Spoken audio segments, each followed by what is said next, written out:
Bom dia, boa tarde, boa noite a todos e todas, seja lá o horário que vocês forem acessar esse vídeo. Eu sou Júlio César dos Anjos. Hoje nós vamos começar mais uma aula, né? A aula de número 3. E hoje nós vamos dar continuidade aí a esse curso maravilhoso, totalmente disponível, gratuito se tudo correr bem, com certificado. Bom, nessa aula 3, né, a gente vai dar continuidade aí, já ir se aprofundando dentro da minha pesquisa, né? E a gente começaria falando sobre a importância de se contar uma boa história em sala de aula. O que seria essa importância, né? Como se contar uma boa história em sala de aula? Mas o que, afinal de contas, Júlio, o que você está querendo dizer sobre contar uma boa história? Bom, quando a gente fala em história, a gente fala em narrativas, certo? Narrativas. E não estou falando somente em você chegar em sala de aula e contar uma bonita uma historinha de Chapeuzinho Vermelho, né, Branca de Neve, o Lobo Mau, não essas histórias tradicionais, não estou falando dessas narrativas tradicionais, mas estou falando de outras narrativas, né? A oralidade, ela é importante, se a gente buscar na nossa ancestralidade outras formas de se contar boas histórias, né? Isso conta ao professor ou professora que esteja em sala de aula para contar histórias fantásticas ou fabulosas. No meu caso, eu trabalho as histórias em quadrinhos, mas você poderia trabalhar de uma certa forma é, outras histórias, contos populares brasileiros do folclore ou contos populares de outros países, como por exemplo alguns países africanos. Por que não fazer um levantamento? Isso envolve pesquisa do professor, entrar no campo de pesquisa em que ele precise, de certa forma, procurar outras histórias que foram transmitidas oralmente por gerações. E acho que o melhor berço para isso é o continente africano. Temos também boas histórias de lendas indígenas aqui no Brasil, que a gente também pode trazer para a sala de aula e contar. Por que não criar um livro de contos, você mesmo, professor? Publicar de repente um livro, mas mais importante do que publicar um livro é você trazer essas novas narrativas para dentro de sala de aula e, certo ponto, contextualizá-las e problematizá-las diante do contexto atual, político e urbano que nós estamos vivendo.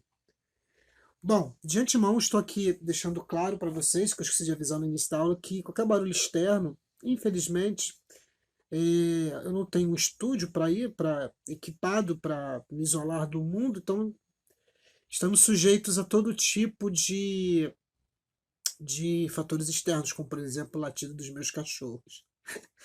Voltando aqui, dando continuidade ao que eu estou falando sobre narrativas, também a narrativa ela é tão importante que não necessariamente o professor precisa estar em sala de aula para contar uma história. O simples fato do professor dar outras disciplinas, né, outras matérias, seja lá o que for chamar, outros conteúdos curriculares, isso envolve também narrativa. Vamos lá, eu sou um professor de história. História fica muito óbvio, mas vamos lá, um professor de matemática, por exemplo, um professor de química, física, ele não vai prender o aluno, exceto aqueles que realmente têm uma afinidade pela disciplina dele, pelo conteúdo dele, pela grade curricular dele, exceto se ele só vai prender outros alunos, sem ser esses que são mais interessados na área dele, se ele tiver uma boa narrativa. O que eu quero dizer com isso? Que o professor seja envolvente, né? Que o professor tenha um envolvimento com seus alunos e crie situações. Às vezes o professor não precisa nem, assim, muitas vezes o professor não tenha nem muito conteúdo para aplicar. Mas se ele tiver uma boa experiência de mundo, de vida, claro, trazendo também toda a sua formação acadêmica, se ele tiver 80% de narrativa, né, de como estar em sala de aula e ambientar, trazer através de suas narrativas pessoais, históricas, vivenciais, ele conseguir conciliar isso com o que ele está passando para o seu aluno, ele já tem quase 90% de garantias de que a aula dele vá de fato ali envolver o seu aluno. Ter uma narrativa não necessariamente significa estar em sala de aula para contar alguma história, alguma, alguma fábula, ou até mesmo uma história real, ou contar uma literatura.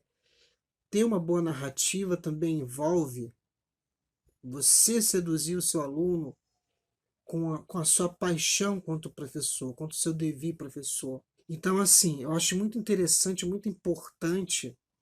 Por exemplo, o professor de história, tem professores de histórias que são fantásticos dando aula. Eu sempre fui apaixonado por professor de histórias.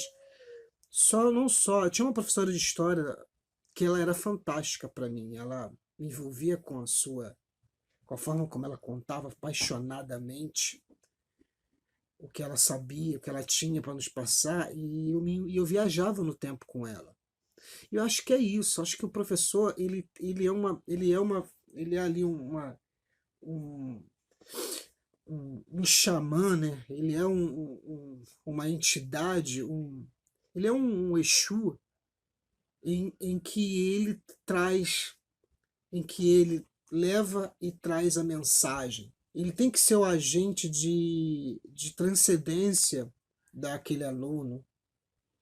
Ou seja, ele tem que ter, no mínimo, é, a habilidade de fazer com que o aluno saia um pouco dali. É claro que isso não vai acontecer plenamente, vai ter alunos que estão estar ali vivenciando outras questões, não estão nem ali para o que o professor vai falar, mas o professor estando convicto de que ele é capaz disso, de que ele, se deixar, ele vai fazer com que o aluno se arrebate da sua existência para vivenciar outras experiências estéticas dentro da sua imaginação, é, isso já isso já é meio caminho, mais que meio caminho andado, né? Então essa importância, né, de se contar uma boa história em sala de aula, certo? Agora eu vou contar uma coisa para vocês. Como foi essa minha formação quanto leitor e até certo ponto escritor, é, da minha vivência, né? Bom, isso se dá graças à minha mãe, né? Sobretudo minha mãe e aquelas pessoas que, de certo modo, me presentearam com gibis naquela época, né? Eram os impressos em quadrinhos daquela época, e figuras como o tio Wilson e outras mais, eram poucas, né? Tinha aqui perto, aqui na minha casa um vizinho meu, a gente chamava ele de Barbudo, que ele era barbudão, e ele também colecionava quadrinhos da antiga RGE ou Ebal. Ele tinha gibis do Jerônimo, que é um antigo personagem até criado pelo Raimundo Rodrigues. E eu achava esses caras transgressores só pelo simples fato deles lerem gibis, porque se para adolescente naquela época era transgressão ler histórias em quadrinhos, imagine para senhores que, de certo modo, uma pessoa adulta, que hoje tem na minha idade, por exemplo, 45 anos, lê histórias em quadrinhos, naquela época, uma pessoa da minha idade lê histórias em quadrinhos, naquela época, uma pessoa da minha idade hoje, com 40, 45 anos, lê histórias em quadrinhos, naquela época, era uma transgressão, porque no mínimo, o sujeito ele seria ele seria considerado um crianção, uma pessoa que não seria digna de se levar a sério. Mas veja bem o quanto foi importante essa, essa minha formação, pré-formação, né? pré-formação escolar e até mesmo acadêmica, né? Se a gente for pensar bem, nossa, eu lembro uma vez, para vocês terem uma ideia, eu lembro uma vez que eu estava. A banca de jornal para mim era a minha Walt Disney, era o meu parque de diversões. Eu chegava a sonhar que eu tinha uma banca de jornal dentro da minha casa com vários gibis, para vocês terem uma ideia. E para quem não sabe aí, banca de jornal, né, era aquelas, tipo aquelas barraquinhas de metal, de alumínio, em que jornaleiros vendiam os jornais e os gibis ficavam pendurados em pregadores. E a gente passava na banca de jornal, eu ficava maravilhado, querendo aqueles gibis. Hoje não existe, praticamente não existe mais gibis em banca de jornais. Mas era maravilhoso porque a gente, a gente sonhava com aquilo, assim, mesmo que a gente não tivesse o gibi, a nossa imaginação ficava povoada só em olhar aqueles gibis como se fosse uma exposição de artes, por exemplo. E eu tinha um amigo de banca de jornal que ele até me emprestava alguns gibis, né? Isso eu já era um adolescente, né? Quase servindo o exército, chegando aos 18 anos. E eu cheguei a trabalhar até numa banca de jornal, por incrível que pareça. Só que eu tive azar que essa banca de jornal só vendia pão e jornais. Não vendia gibi nenhum. Mas eu tinha um amigo numa outra banca de jornal que ele me emprestava os gibis dele. E eu dialogava com ele de uma tal forma que ele ficava impressionado comigo. E um dia ele falou assim para mim, Júlio, cara, você é um cara muito inteligente, você tem um vocabulário muito, ele quer dizer refinado, né? Mas na verdade não é nada disso. É porque quando a gente lê muito, ainda mais gibis, a gente começa a criar um vocabulário muitas vezes baseado nos quadrinhos. Então eu tinha uns vocabulários científicos baseados no que eu lia nos quadrinhos. E de certa forma as pessoas ouviam falando, achavam que aquilo era uma coisa de outro mundo, né? Era uma coisa diferenciada. E na verdade era aquilo, né? A gente lia e a gente começava de uma certa forma, invocar os arquétipos daqueles personagens de histórias em quadrinhos. Então a gente ficava repetindo o que eles falavam. Né? E que é claro que isso contribuiu muito com o que eu sou hoje, com a minha forma de me expressar, né? A minha introdução na literatura também. Acho que o processo começa no gibi, depois vem a música, como eu disse antes, até eu chegar na literatura. Mas a gente precisa pensar uma coisa: os gibis não é só uma ponte para a literatura. A gente vai até conversar isso mais à frente. Tá? Por enquanto eu só estou só colocando aqui essa importância da narrativa, porque é ela que, assim como os livros, os gibis são muito bons para que você tenha no futuro um repertório muito bom de narrativas, sobretudo, sabe, sobre quadrinhos em si, sobre o que está acontecendo no mundo hoje, os quadrinhos hoje nas audiovisuais e nos games, né, que também é audiovisual, por que não, e etc. Só para vocês terem uma ideia, o quanto as narrativas são importantes, isso ajuda em muito até para você, não só para o pro professor em sala de aula, mas para aquele que pretende escrever, por exemplo, uma tese. Tudo começa com uma narrativa. Tudo começa com uma boa narrativa. Não tem como escapar disso. Existe um quadrinista, né, chamado Gazi Andrews, que ele, na tese dele de mestrado, ele fala sobre um pouco da intuição. Né? Eu vou até dar a dica aqui. Isso aqui vocês encontram na internet, a monografia dele, tá vendo? Essa é a monografia que vocês vão encontrar. Vocês vão encontrar que existe um quadrinho no vazio entre dois quadrinhos, o Koan nas histórias em quadrinhos adultas. Ele fala muito sobre essa questão da intuição, né? Essa intuição que nos abriga, que faz com que a gente chegue numa pesquisa, numa tese. Tudo começa pela intuição, segundo ele. E, de certo ponto, ele tá totalmente certo. E essa intuição que é a fagulha para que algo maior seja feito, né? Que seria a narrativa. A narrativa está nas pesquisas também. que afinal de contas a narrativa é a coerência entre os tópicos em que você está trabalhando. Então, se você for pensar bem, tudo na realidade é narrativa. O que é a narrativa? Ela está inclusive no nosso cotidiano, né? A narrativa ela está ali, ó. Se você está agora com um amigo, conversando com ele no bar ou em casa, na sala de estar, tomando um cafezinho ou tomando uma cerveja, o que impulsiona o diálogo entre vocês? As narrativas. E as narrativas podem ser verossímeis ou simplesmente não verossímeis. Um pouco de cada também. Né? As nossas subjetividades podem nos levar a campos especulativos.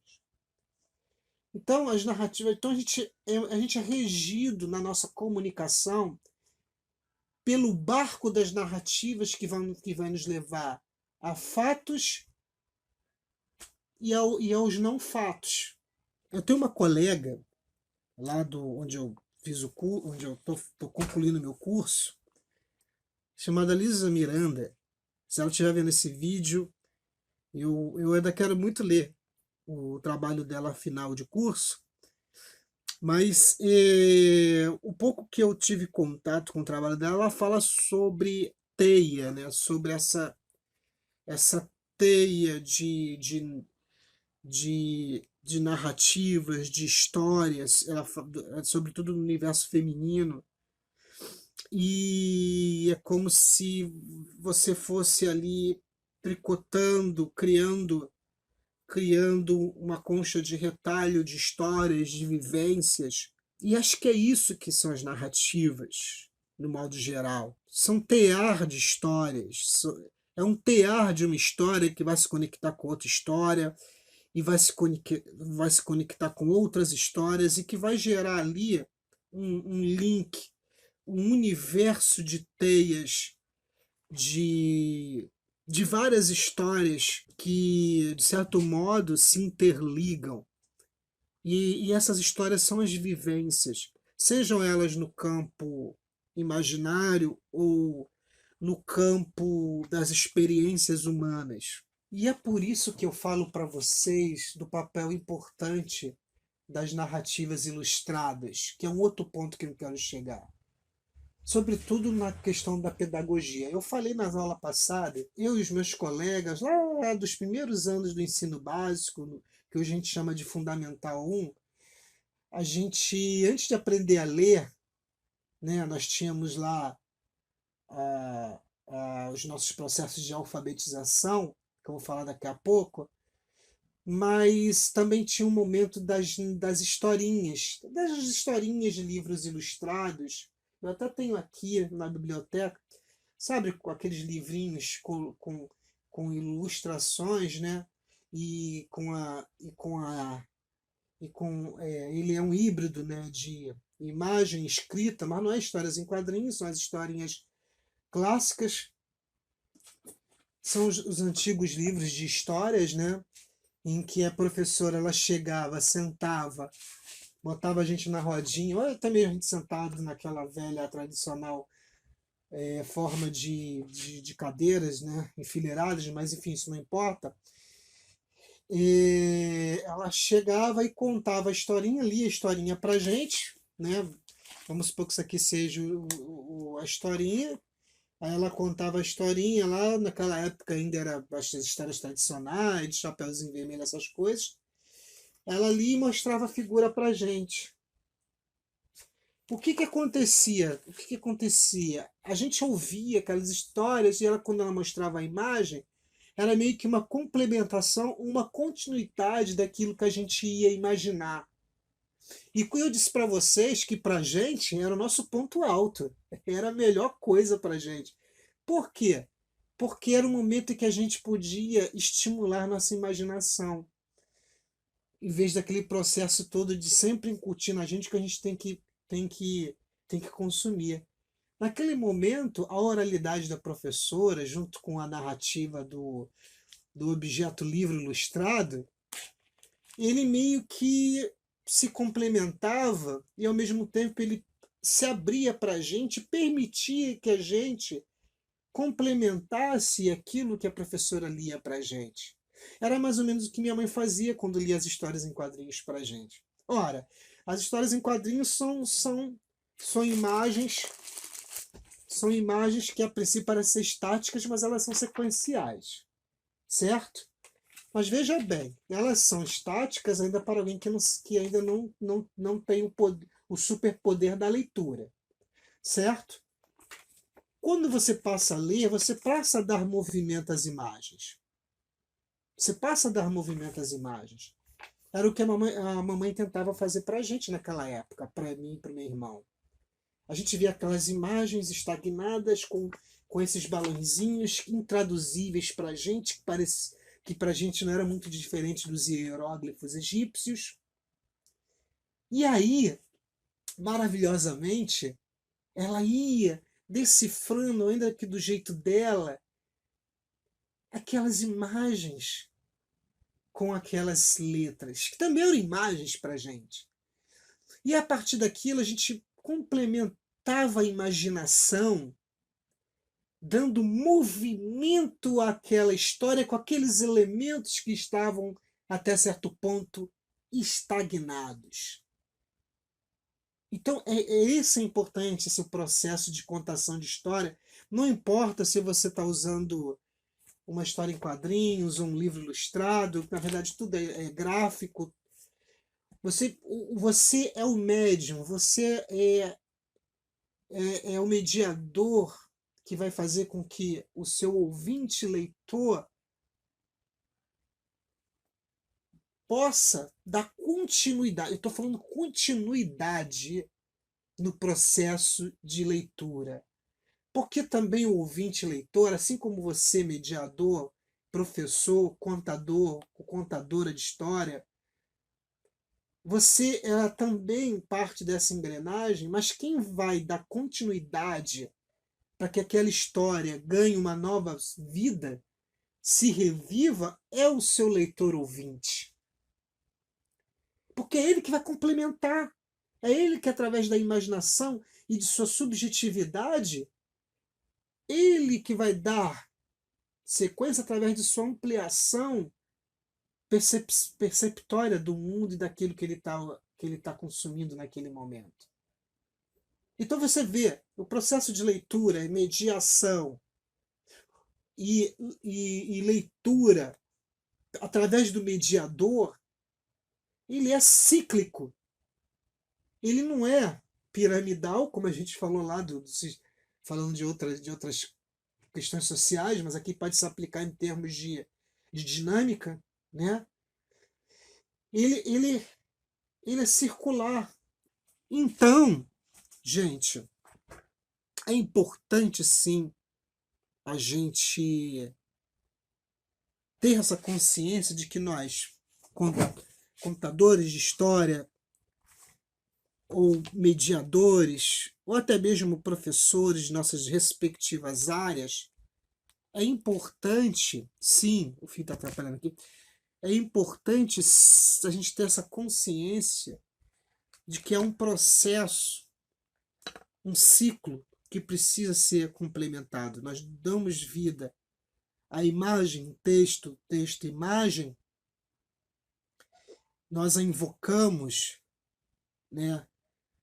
Nós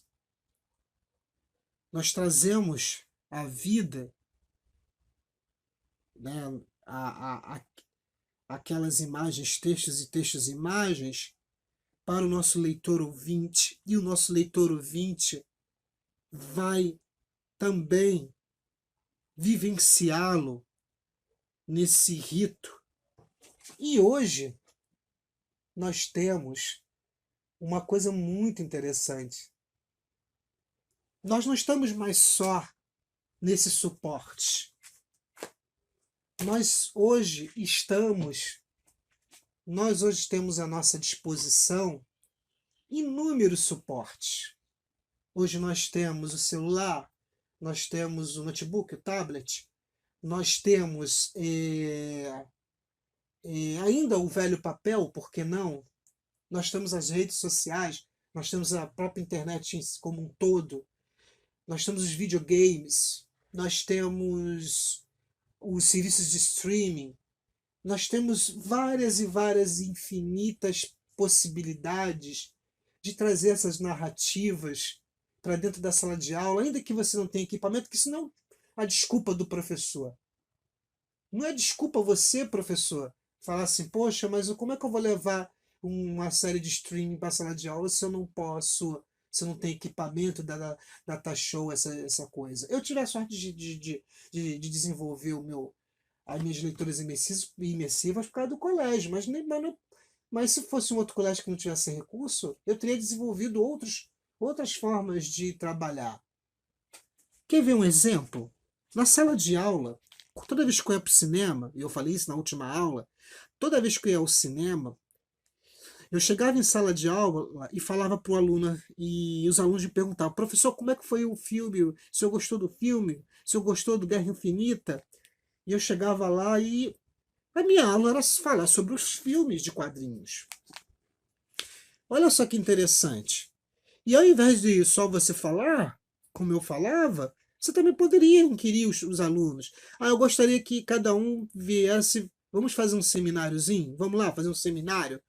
Eu quero que vocês tragam, dentro da cultura pop, o que vocês assistiram ultimamente.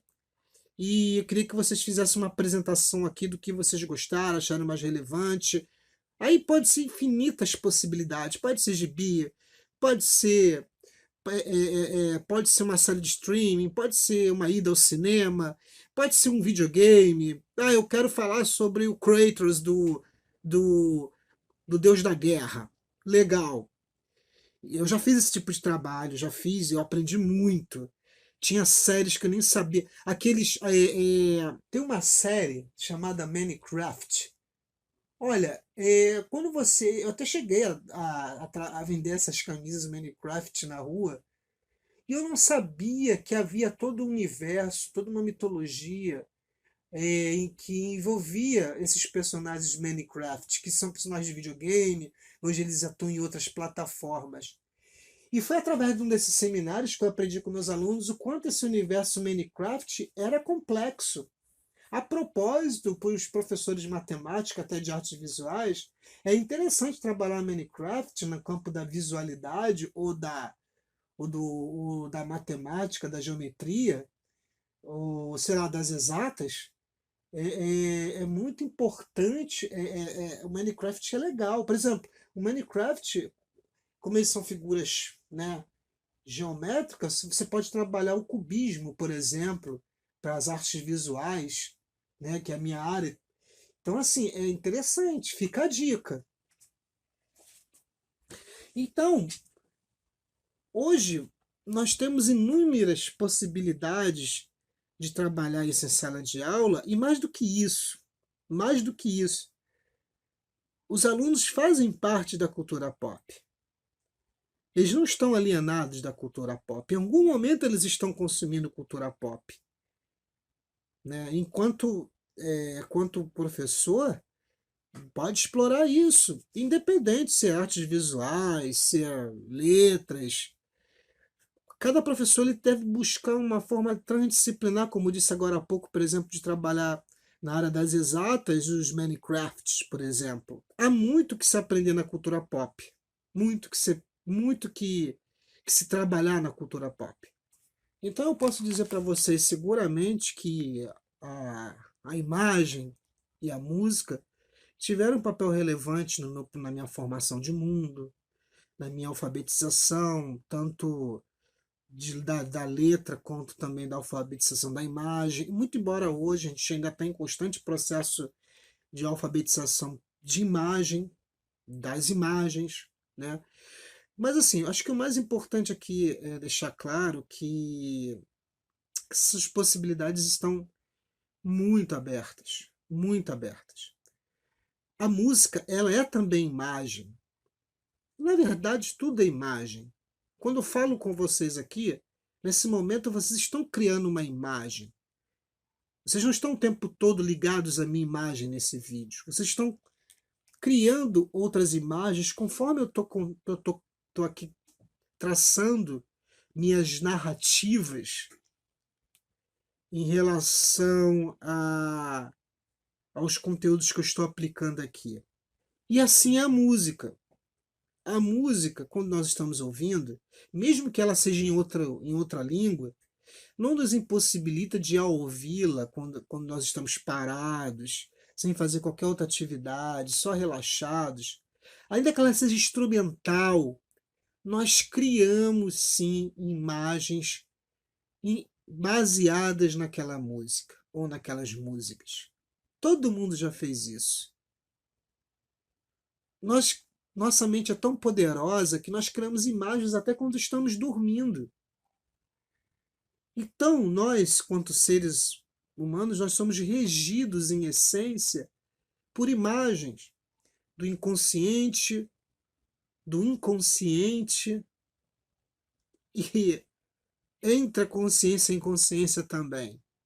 Então, assim, é importante, a imagem, ela é uma forma transdisciplinar de se trabalhar em sala de aula, independente de, de qualquer disciplina, que a torna também interdisciplinar. Para vocês terem uma ideia, o quanto a música é tão poderosa, a nossa alfabetização, a maioria das vezes, ela é feita através da musicalidade. Eu, por exemplo, a minha alfabetização se deu na música, naquela canção a minha abelhinha, a minha abelhinha. Eu peguei na internet algumas musiquinhas que me remeteram à época da minha alfabetização, não é exatamente como era naquela época, mas chega perto. Então a música, e a minha professora, ela pegava algumas cartas com imagens dos seres que compõem as primeiras palavras do alfabeto, abelhinha, por exemplo, vogal, abelhinha, né, espelho, índio, óculos, urso, a, e, I, o, U, e cada um tinha uma musiquinha. Ela apresentava as imagens com a letra da vogal e a imagem sobre a letra da vogal. E ela ia criando ali narrativas musicalizadas. Isso não lembra alguma coisa para vocês?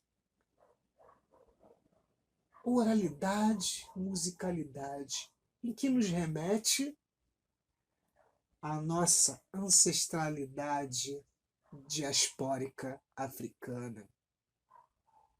Exatamente. É no velho continente, e não estou me referindo à Europa não, tá? É no velho continente africano que vem a musicalidade e a oralidade, que hoje faz parte dos nossos processos de alfabetização. Não sei se é a mesma forma, mas foi assim que eu me formei e acredito que ainda seja assim. Vou até pesquisar, né, sobre isso, vou perguntar aos meus colegas professores que trabalham com alfabetização. Mas independente disso, a musicalidade, a oralidade que nos estimulou no processo de alfabetização, de leitura, ela é herança da nossa ancestralidade africana. Poucos falam sobre isso. Fica a dica para quem for escrever um artigo sobre isso. Bom, eu vou fechar aqui essa aula, essa primeira parte dessa terceira aula, mas eu já volto. Só vou dar um intervalo para um coffee break e já volto. Até!